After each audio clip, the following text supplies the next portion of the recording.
Basics of Photoshop. Let's just start with File New.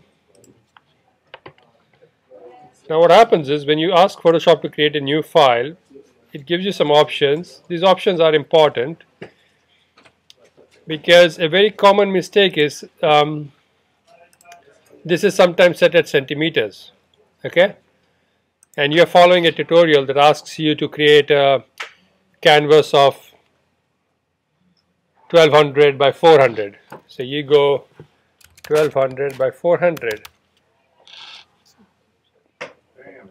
And when you do that, you can see this is an incredibly huge file that has greater than 30,000 pixels in width. And my son actually did this the other day. He did this. Can you see it? 5% here. And he was trying to type some text and he says, why is my text so small? And that's my text there.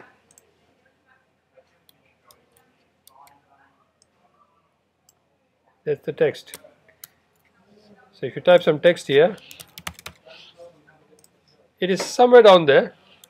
And if I zoom in, you can see the percentage increasing here. When I zoom in to 100%,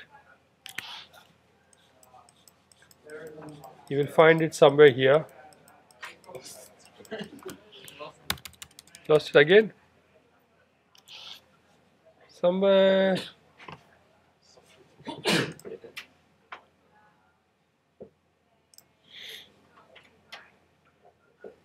Yeah, somewhere there. So anyway, when you start with a new document, that's one thing. The second thing is by default there will be some background setting. It's usually the last one that you use, white. If you don't want a background color, you can say transparent, or if you want the background color here. So that's a foreground and background color, these two things. I'm just going to go with white and I'm going to go with pixels. Usually you want to start with a preset. Now Photoshop can be used for everything, and you can see this is one software that is used film industry, game industry, print industry, web industry, any single industry that has to do with digital media. So it cuts across the board, an important tool, something you must master. You must try to really master it. You must know it like the back of your hand.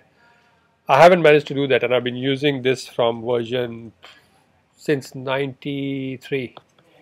I've been using it since 1993, and every year they come up with 100 new features. I often say that Photoshop charges a lot of money because it gives you 5 ways to do the same thing, and it gives you the choice of choosing which way you want to do it. And you will see that I might do things differently to the way you do things. See it, if you like it, use it. So anyway, most of the time I'm going to do web, so I'm going to select web. So web defaults to 1024 because my resolution is a bit crappy. I'm going to go for 800 by 550. So you can see at 100% I can see the canvas, I can see my menus and everything. I think I have put on the website some things for you to use. Can somebody just check whether dilipsweb.weebly.com has got some photos? The reason being, try to use photographs that are free of copyright issues.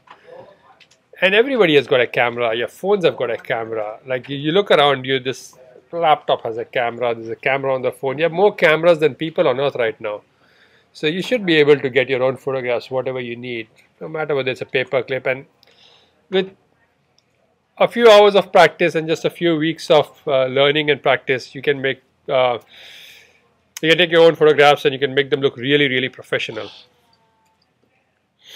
There should be a photos.zip. And I threw in a Hare Krishna as well for Gopi, just for Gopi to have fun. So I'm going to open up one of those photographs from my collection photos. And these are photographs from my camera. I've got them on albums on the web. So if they're not personal, I just I mark them as free of copyright. So when you upload them to any website, you really need to mark it whether It's free to use, and you can mark that and really give it away, because there's so many photographs. What are you going to do with it? This bridge photograph, what do I care if somebody uses it? It's okay. I mean, you can be generous. So somebody sitting in London wants to make a brochure on Brisbane, they can use it, you know.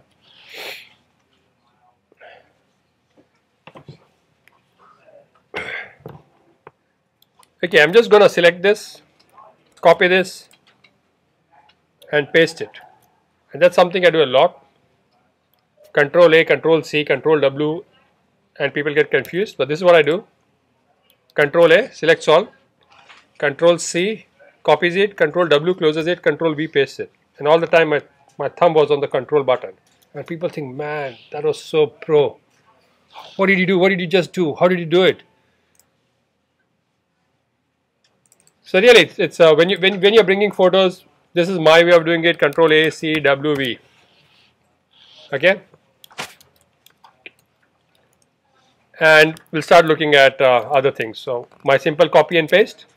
Now, this exercise, copy and paste exercise, what I wanted to show you was every time you paste something in Photoshop, by default it comes in a new layer.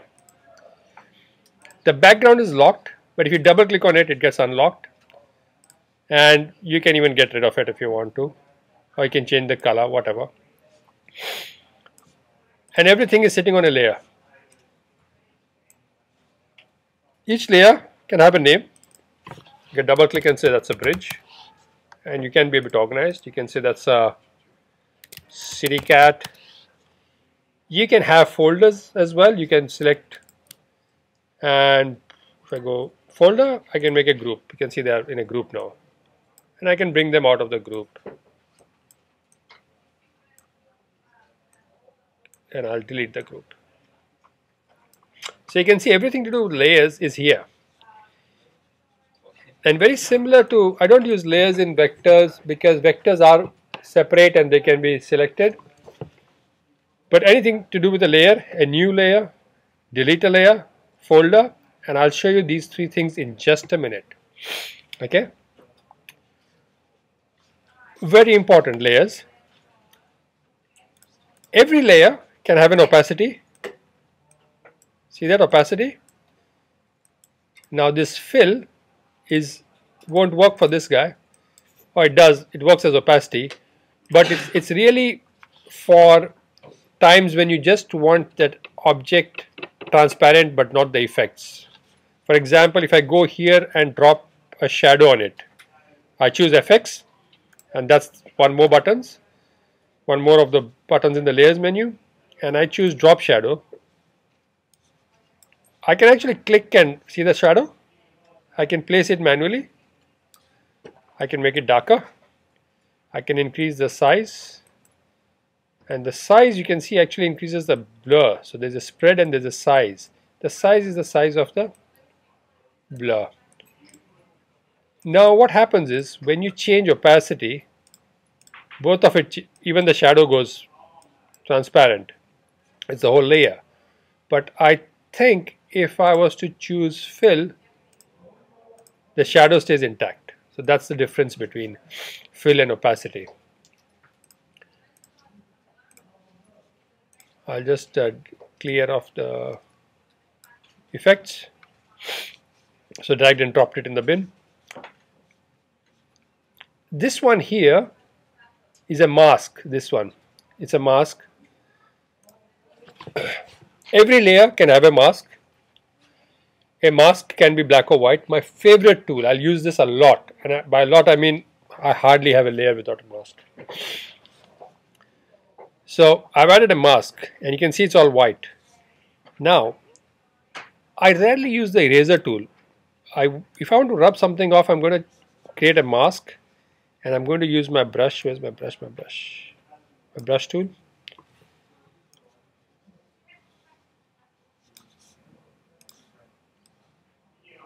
And I'll place it wherever I want. Another favorite thing of mine is using the rectangular brackets to change the brush size.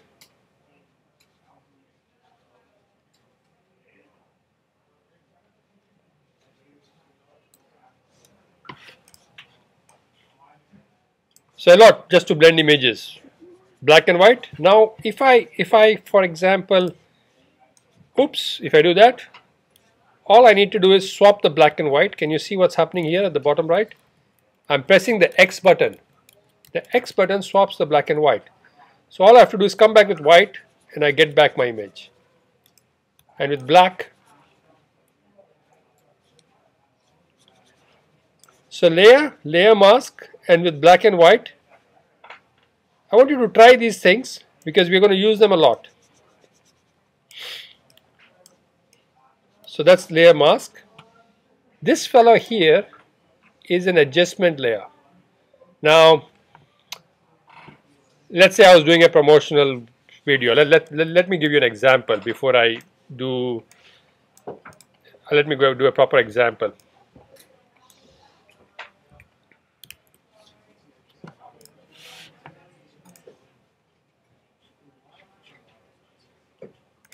Okay, let's get some images. Let's say a promotional brochure for Brisbane. Do that.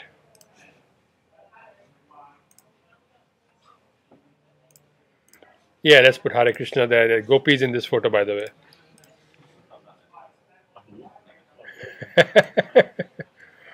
Oh, I'll show you this because this is something really nice. You can do a lot with these kind of photographs. So I'm just going to get these photographs.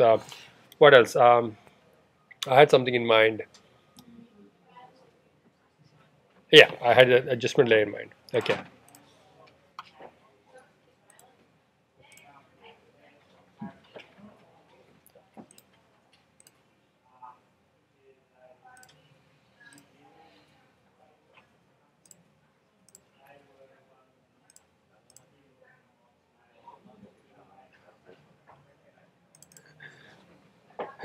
That's me, by the way. A student went on to QUT and one of his subjects was photography. He said, "Can you help me with some photography?" So he got a he got a 7 out of 7 out of 7 on that photograph. So we went to the cemetery at Dutton Park and we were trying to compose photographs. And his name is Mustafa. He's from Saudi Arabia. So he really liked the photograph. He put it on his wall, and after that, people started calling him Father Mustafa. So that's why that photo is called Father Mustafa.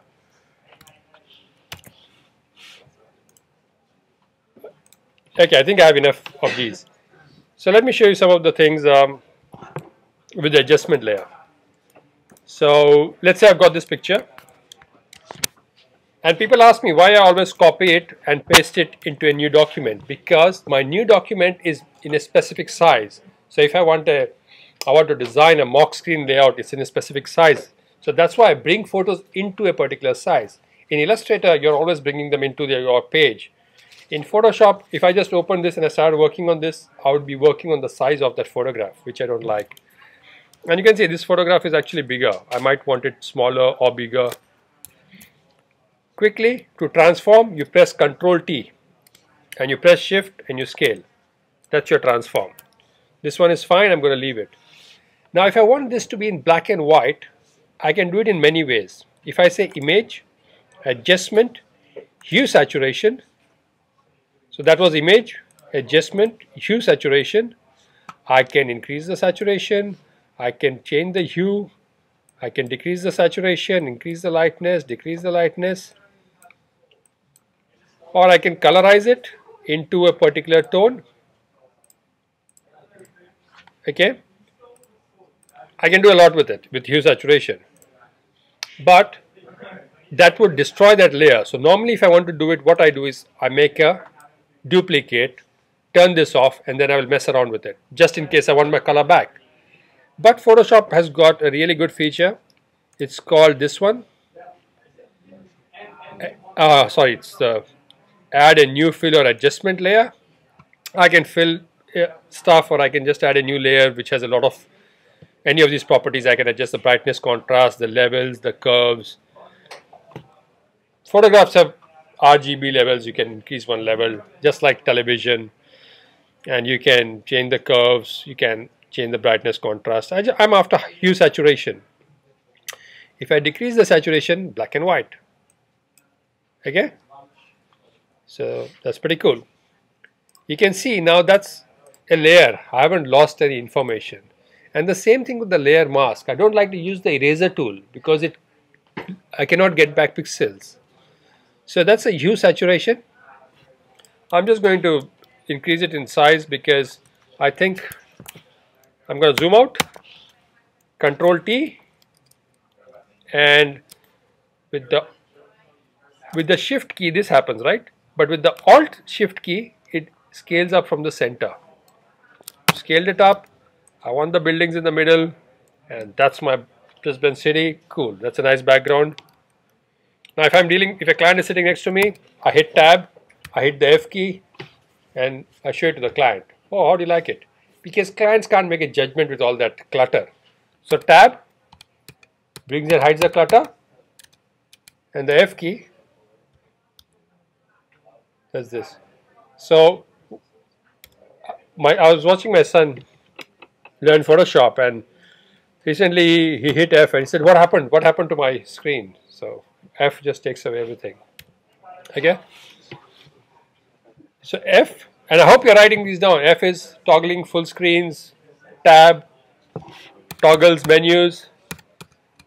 They become second nature if you start using them a lot, okay? But initially, if you're new to it, write it down, use it a few times. Use it a few times, it gets etched in your brain just like driving, It starts becoming instinctive. So that's hue saturation. So I've shown you these things which I want you to play with. Let me just get some more color. Let's get this. I want to show you one more thing. Oh, now see this. I have pasted this image below the hue saturation. So anything below becomes black and white, but I don't want this black and white. I want it in color. So there it is on top. Cool. I'm going to scale it up. Okay. Now watch this. Let me first increase the brightness contrast. In this case, I will actually do it on the image.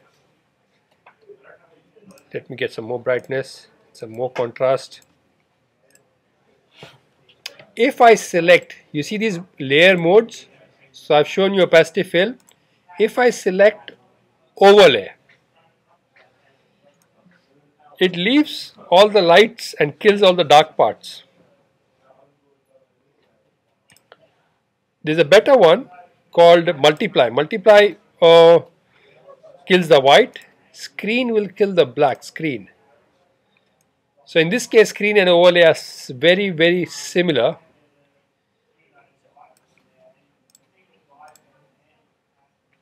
Killing the dark parts, and it still gives me a see-through image. Now let's say I just wanted the highlights of Storybridge somewhere on top, okay? I place it somewhere here, and I'll use my friend the layer mask and a brush with a black color. Take this off, take this off. So wherever it's black it becomes transparent, and I've got a Storybridge there on top of the city in black and white.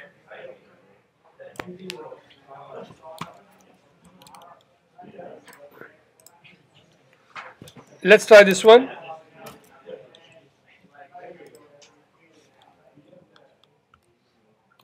If I try to screen this again, now it would look nice if I had a darker background. So I'm just going to take my background and try and invert it. I do a Control I on it, a negative. And you can see there, I can now see my fireworks, and I don't need two story bridges because this one already has a story bridge. So I'll turn the other story bridge off, get a mask. I don't want this reflection here, I probably don't want this bit here, and I don't want the smoke, and so on. But that's layers. I want you to have a play with layers, put things one on top of another. If you want, just make a nice little tile. I'm going to delete my mask. Delete. If you wish, just make nice tiles.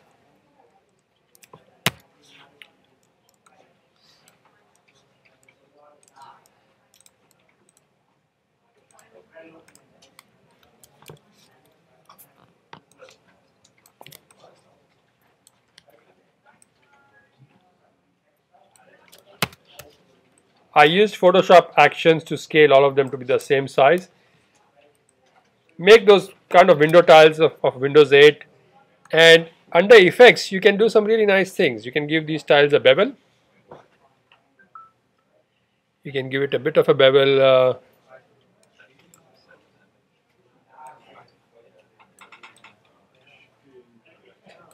You can give it a bit of a inner shadow or an outer shadow. I'll just call it an outer shadow. There, that's an outer shadow. That's enough. A bit of a bevel. I can give it to a texture, gradient, overlay. It's just put a gradient on top of it. I'll let you have a play. You can even modify the gradients. Just go in there, choose a gradient, and if you want, just drag these colors out or add some colors very similar to Illustrator. So you can have a gradient overlay.